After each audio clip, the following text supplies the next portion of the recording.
I love sharing and teaching about cold emails on this channel because it's such a simple way to get started in business. It's as simple as finding the right people, reaching out to them, and getting them to respond. And in this video, I want to run through the 4 stages that you're going to go through as you start building a lead generation pipeline. So as you start getting those first few people that are interested in what you're selling. The first thing you're going to do is send out a bunch of emails, and you're going to get no response at all. Some people send 1,000. Some people follow a strategy where they're sending like 20 emails at a time, custom written, and they're still not getting any response at all. And you're going to have to break through that psychological barrier. A lot of the cold email teardowns and videos on this channel will help with that, but you're still going to experience it, and it's worth knowing that that's what's out there for you. Number 2 is once you get a few responses, once the campaigns start coming together, you're going to get a lot of spam or unsubscribe me, negative comments to your emails. And that's the second thing you got to prep for psychologically. It sucks to be called spam, especially if you're not spam. And it sucks to be told to unsubscribe somebody, but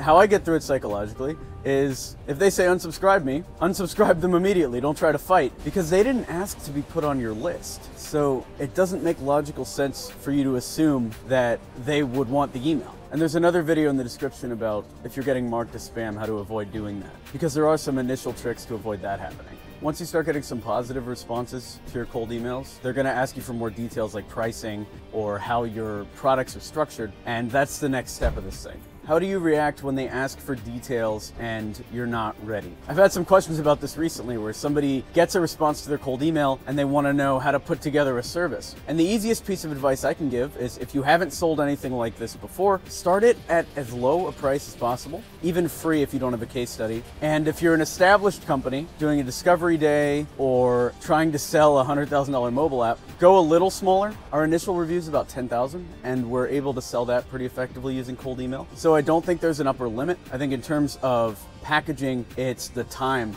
that they care about more. People want to taste your service over a month rather than committing to 12 months up front. And then the last stage is when you finally get the meetings. And that's what we're really fighting for here. Sure, there's this whole process of selling once you're actually in those meetings, but that's the easy part. Getting in front of the right contacts is extremely tough for most people, and you've mastered it, so you should feel good about it. If you found this valuable, please share it with a friend or two. We're trying to hit 100,000 subs on the channel, so every share counts. Also, if you do have the meetings and you want to learn the questions to ask in a discovery call, we've got a free download in the description box below. You can get the actual questions and see exactly how we structure our sales calls. Also, if you run an agency and you want help booking these meetings, you want more enterprise clients, go to experiment27.com.